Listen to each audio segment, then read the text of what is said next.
Well, first of all, I just want to say thank you very much for having me. I love the opportunity to be able to share what incredible things the Lord is doing in our community. So Live to Give Hope is a nonprofit that my parents and I started back in 2017. So John and Laquita Angst.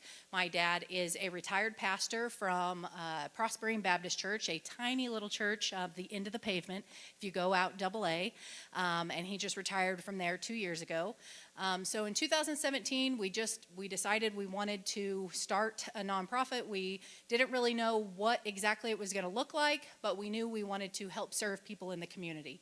And so we launched Live to Give Hope, and then God had put a calling on my heart several years previous to start fostering, but there was always one reason or another that I never stepped into that. One of the reasons was I was single, I was running my own business, I just didn't feel like it was the right time. I wanted to wait until I was married, but I for sure knew that God had put this call on my heart. And don't we know that delayed obedience is disobedience? And so he just kept nudging at me. And so finally I was like, all right, let's do this. So I started taking classes to become a foster parent in May of 2017. And through that experience, my eyes were forever open to the needs that exist in the foster care community. And so the very first program that Live to Give Hope launched was the Fostering Hope Closet in November of 2017. So between starting foster care classes and launching, I had went to Tennessee to visit one of my friends, and she told me about something called the Fostering Hope Closet in her community, that it was a free resource for all the local foster families, because if you're not familiar with the way foster care works, you can get a call in the middle of the night to take a child or a sibling group, and they typically come to your home with nothing.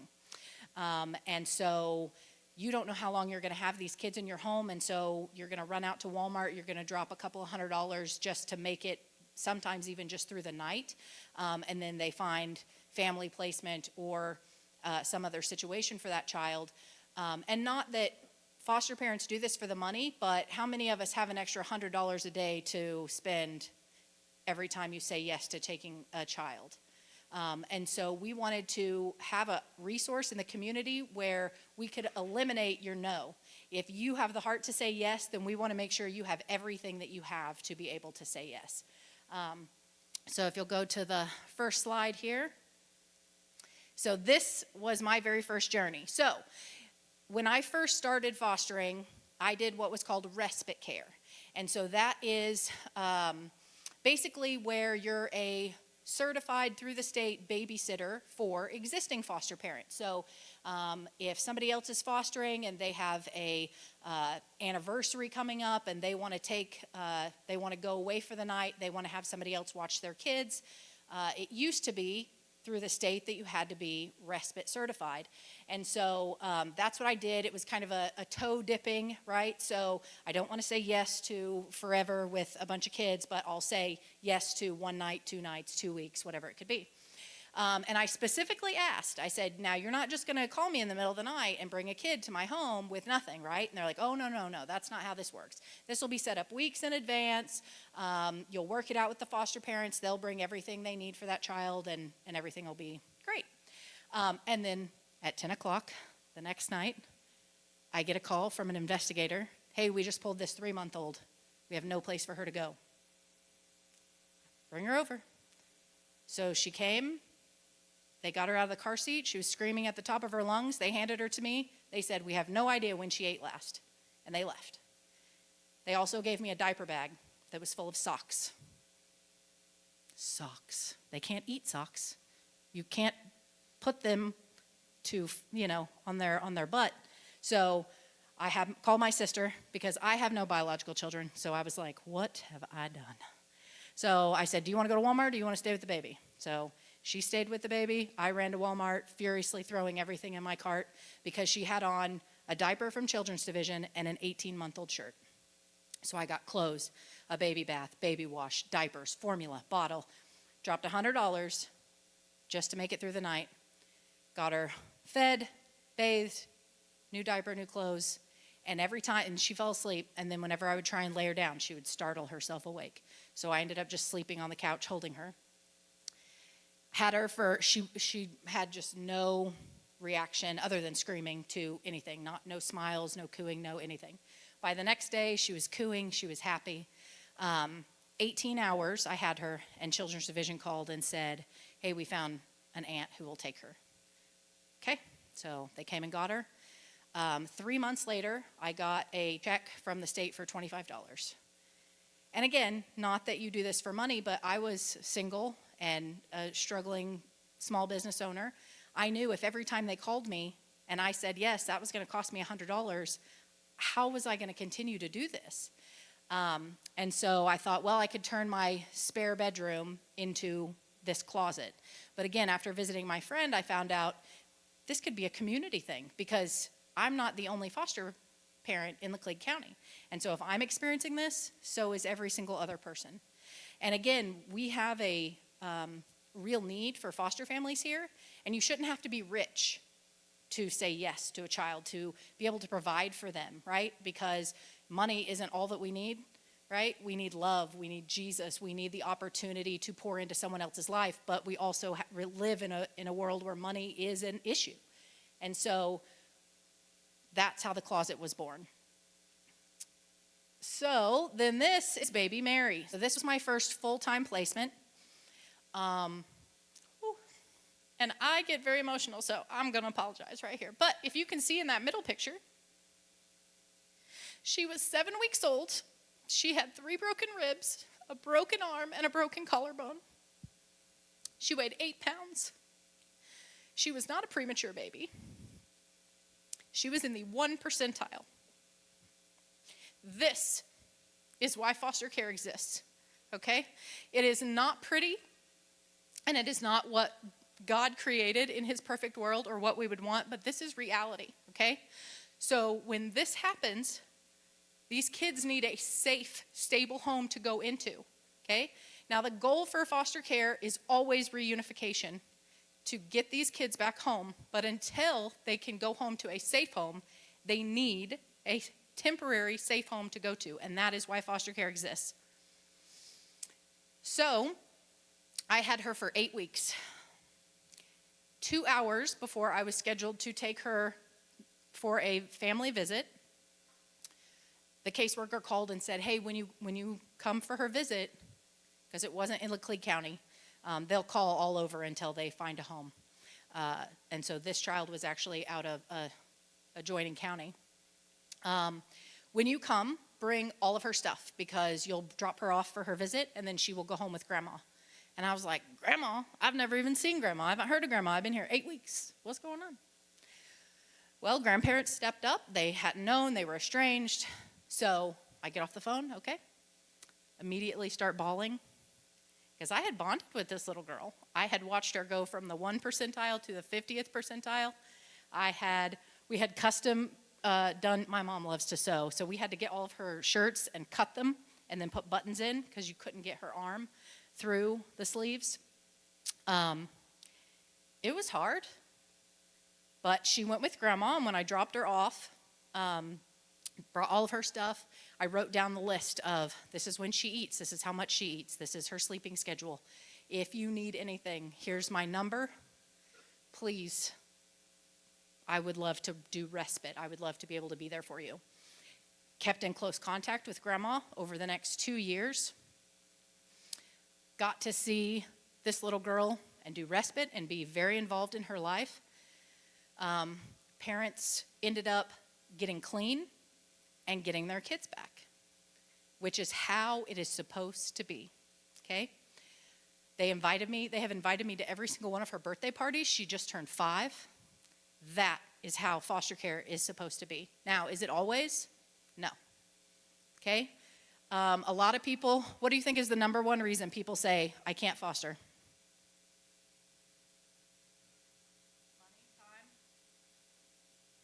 Money, time, burnout? It is, hands down. I couldn't do that. I would get too attached. And I can promise you, you do get attached. But I can also promise you, they need it. They need the attachment more than we need to be protected from our own hearts being broken in the process, okay? They need someone to care about them. They need someone to love them. They need someone that they know will be there for them and be stable and secure and that will point them to Jesus, whether you are going to be in their life for a day, a week, a month, a year, 10 years, or forever, okay? They need to know when they're having a hard time and they think back, who cared about me? Who was stable? Who was really there for me? That person. Okay, so this is the not so baby Mary. I still call her baby Mary because she will always be baby Mary. But like I said, she just turned 5. And yeah, that is one of the beautiful ways that the beautifully broken foster care system goes. Okay, so the next one. This is Deanna. So while I had baby Mary, I got a call from a different county. Hey, can you do respite for a 15-year-old for 5 days? I was licensed and said I wanted kids 5 and under, which is the most common age group. Teenagers are very difficult to place, and they wind up being put in residential homes more likely than not. I said, sure, I can do anything for 5 days. So at the end of the 5 days, the home that they had found for her was basically a group home. And she said, I don't want to go to a group home.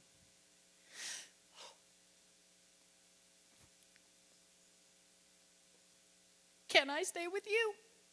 And that is heartbreaking for a child to ask if you'll keep them like they're a puppy. And I said, of course. 15-year-old and a baby. And 9 months later, because that's poetic, I asked her if she wanted to be adopted. She said yes, because that is the other beautifully broken way that foster care goes. I adopted her 1 month before she turned 18. Now, she could have just aged out, but you know, she deserves a family too. In the process of those 5 days to forever, I met someone, I got engaged, we got married.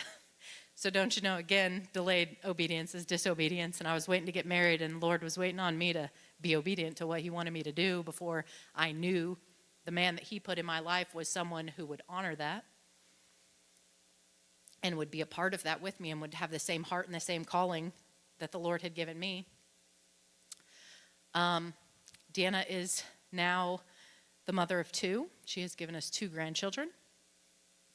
And so the next one, so that's, I don't have the other one's only a month old, so I don't have a new picture of her up here yet. But over the past 6 years, gosh, I don't even know what the number is anymore. Over a dozen kids we have fostered. And after the experience that I had with my daughter, I decided I'm a lot better with teenagers than I am with the littles. So I basically switched and started taking older kids. I like it when they can wipe their own butt. And littles are a lot more physically exhausting, but olders are more emotionally exhausting. So, you know, pick your poison.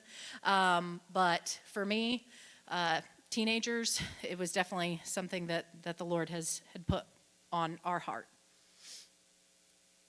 That was her adoption day. Okay, you can go to the next one. So these are the founders of the nonprofit. Like I said, my parents, John and Laquita, and then my sister, Sarah, who recently just became the executive director for Downtown Lebanon. So if you've seen any of her stuff, that's who that is. So our mission is to bring hope to individuals in our community now. So you need clothes, you need hygiene items, you need a bed, you need a car seat, you need a crib. We got you right now.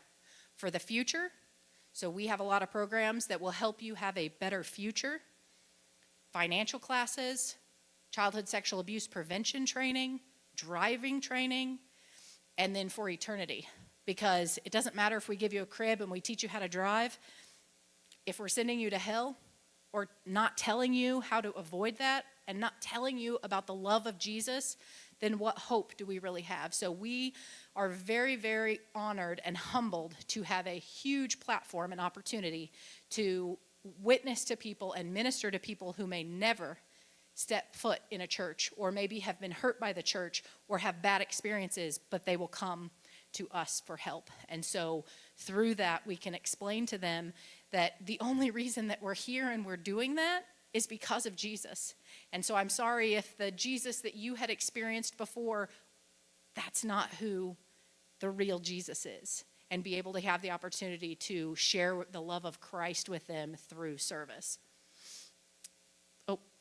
So this is, okay, I'm not allowed to have a week off or any time off. They just keep me real busy, because this is what I do. When I get time off, I think of new programs to start. So they just keep me real busy now so that I'm not allowed to do that. So in 2017, we started the Fostering Hope Closet.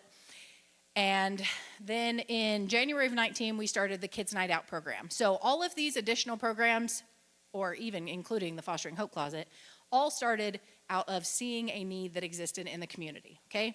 So Kids Night Out is our monthly respite program. So we have about 125 foster homes in Laclede County. How many respite homes do you think we have, or should have? 12? 5? We have 3. So you've got 125 people, and the average child count in these households is 5. So you think you might need a night off if you have 5 kids? Yeah, you might need a night off. So we need more respite homes. And so we're trying to recruit and help people to step into that. But then this was our solution. And so it's a little bit of a break. 4 hours, it's not much, but it's better than nothing. And we have had a lot of times, for especially homes that have littles, that's the only break that they get an entire month, okay? And they will literally just sit in the parking lot in silence. Because when you have a 4-year-old asking their favorite question every 3 seconds, that's a lot. So because of COVID, we went to straight take-home packs, and then we realized that hit a lot more families, because we don't just serve Laclede County. We serve over 30 counties. We tell people, if you are willing to drive to us, we are willing to help you. Just yesterday, a man from north of Bolivar drove, because we were the only resource that he knew of, or that he had found out about, and he needed a bunk bed and 2 mattresses. And I said, come on. And we got him what he needed.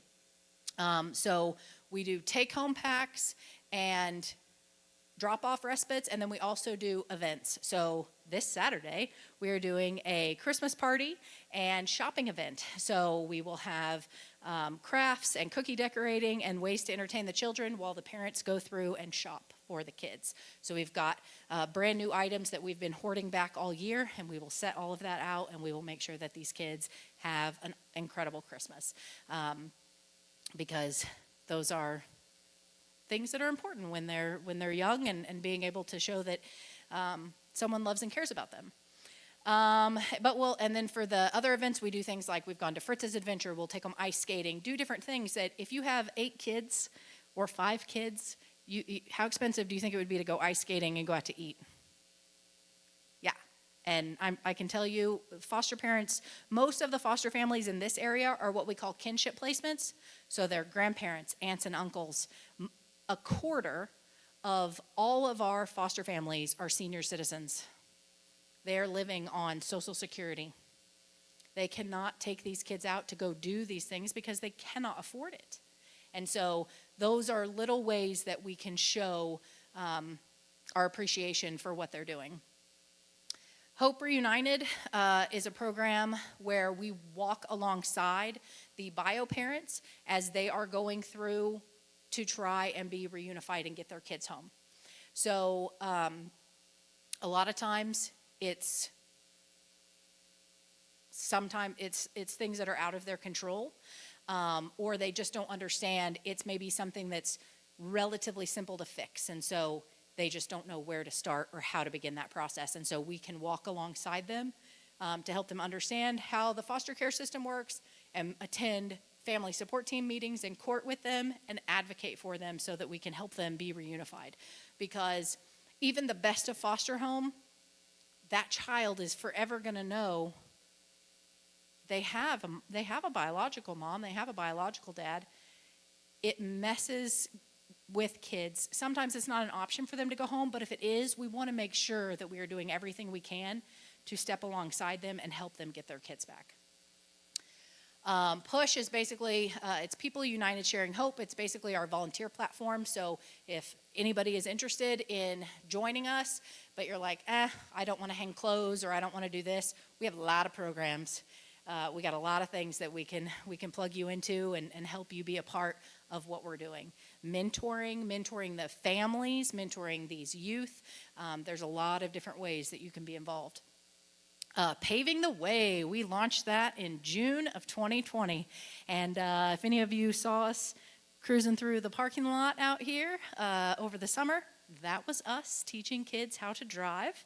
And so we started that because, again, I started having teenagers and realizing after teaching the fourth one how to drive, we need to start a program that teaches these kids how to drive. Because if they're bounced around from home to home, or they're in a home where there's only one vehicle, or they're living with 80-year-old grandma, you think 80-year-old grandma is going to teach them how to drive? Nope, not happening. So we spent over a year developing this program. So it's not just driving. It's driving education, financial education, home management, career readiness and exploration. We actually partnered with Lebanon R3 School District this year. They get a half a credit personal finance, and they get a notation that they have done driver's ed. Okay, so at a high school driver's ed, they get about an hour and a half, 2 hours behind the wheel. With us, we keep our numbers very small. They get 7 hours behind the wheel. Okay, it's a value of about $1,000, this program. And we do it for these kids for free. Okay? Every single day, it's 9 to 5, Monday through Friday for 2 solid weeks. It is a very intense program. We teach them how to cook. So every day at lunch, they're having a cooking class. It's a really incredible opportunity. And it's all the things that people say, they should teach this stuff in school. That is what we do. Okay? We teach them about taxes. We teach them how to fill out a W-9. All of the things that you should be doing that the schools just don't have time to do. Basic life skills, okay? That's a video, so it's just kind of teaching them. All right, Safe Mo Kids. So I am a victim of childhood sexual abuse as well as adult sexual abuse. A third of the kids in care in this area are in care due to sexual abuse. Okay? We want to, in the Bible Belt, think that can't happen here. That happens over there.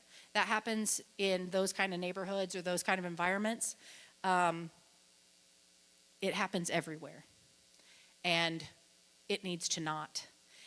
And just looking at, you can just do a Google search and look in this county, in the past 10 years, the number of not just one count, but multiple count sexual abuse cases that have been prosecuted is staggering. And that's just the ones that have been prosecuted, okay?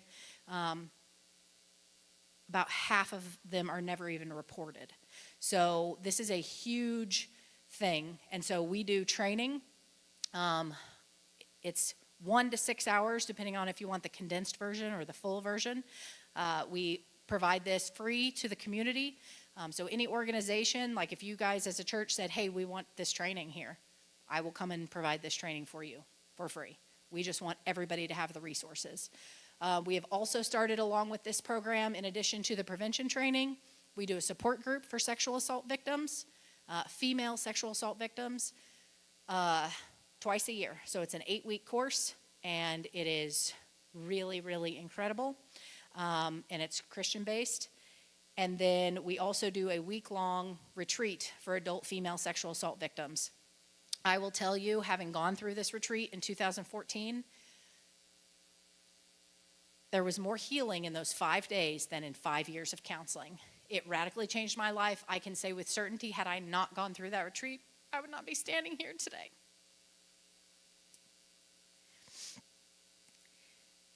The founders of that organization, it's called HEART, Hope Exists After Rape Trauma. We asked them if we could lead a retreat here, and they graciously said yes. So 2 years ago, we had our first retreat. Unfortunately, this year, due to funding, we were not able to host one, but I am very prayerful that we will be able to have one next year, because it's not one life that's changed by going through that. If I hadn't gone through it, look at the impact in the community that would not have existed. And so we do not live in silos. If one woman is able to be healed, she can heal many other people in her family and in her community. When we also look at what our the addiction problem that we have in Laclede and surrounding counties, the number one contributing factor to addictions or leading cause of addiction is trauma. And so if we do not address trauma, it is generational. And so that is something that we really want to focus on, okay? So as an agency, we want to help in prevention, so provide services so that children never wind up sexually abused or physically abused or neglected or in care. But then we also provide services when they are, and then we also provide services when they go home. So we have a very high rate of what's called reentry in Laclede County. So we do all this work and we get these kids back home with their parents, and then inside of 12 months, they are back in the system. We don't want to see that happen. We did all this work to get them home. Let's keep the services in place to, again, mentor them and walk alongside them so that they can stay out of the system. And what they need is a church family and mentors and people who will walk alongside them and say, you don't have to have the life that you've always had or that your parents had or their parents had, and you can have this other life. I don't remember what else is next.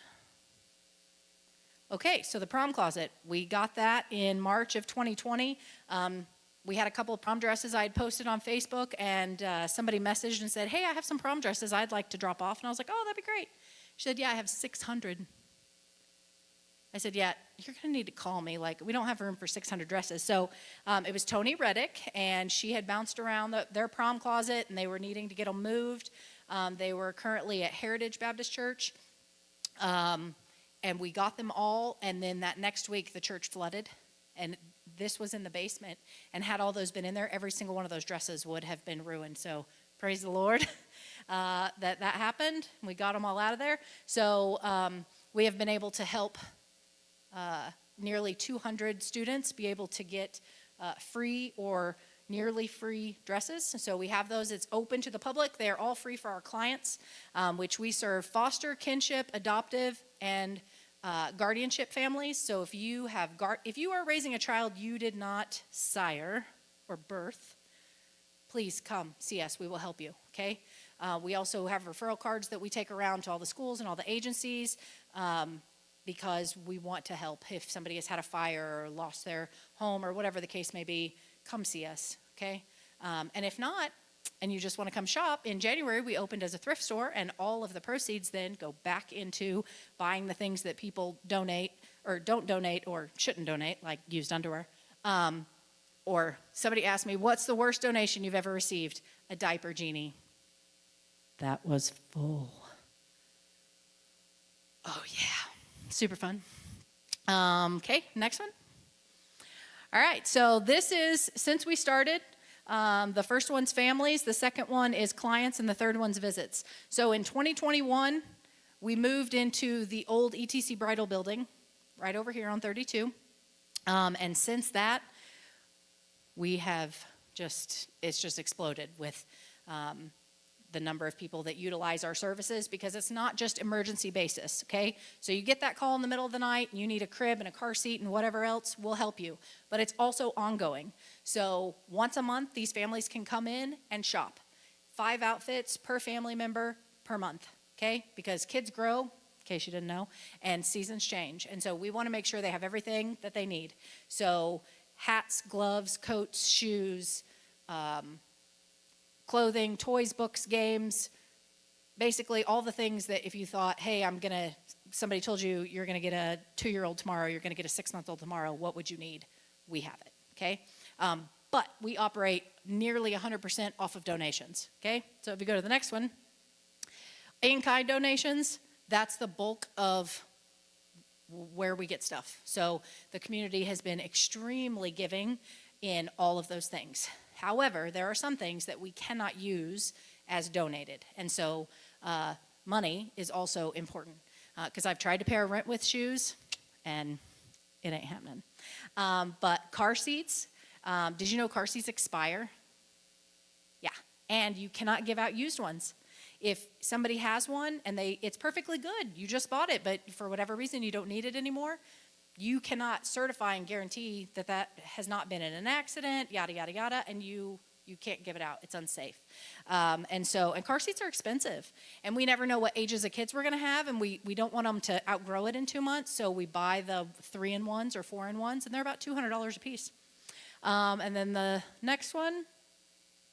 So these are the bulk of how we get our funding. So in-kind donations makes up the largest portion, and then trying to get grants and things like that. So, and then I think there's one more is the last one. Okay, so this is what we have coming in versus what we have going out. So we are very good stewards of, or try to be very good stewards of what the Lord provides for us. And let me tell you, He has provided a lot. We are in a 7,200 square foot building that I thought we would never outgrow. And we need like a storage unit in the back now so that we can put bunk beds and things like that. But it's absolutely incredible to be able to see what the Lord has provided so that we can serve all of these families. The fact that we're going to have 100 people in our building on Saturday for this Christmas party, and we have room for them, is absolutely incredible. And I just am floored and in awe of the way that the Lord has provided. And as a church, I want to thank you. Did you know that you guys, in addition to letting us so generously use your parking lot, have provided Bibles for us for our Hope for the Journey bags? You have provided pumpkins for us for our Kids Night Out events.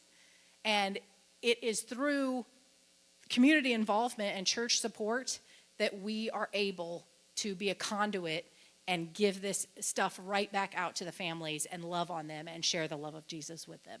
So I just want to thank you guys so incredibly much for being a part of what the Lord is doing in this community. And that's a wrap.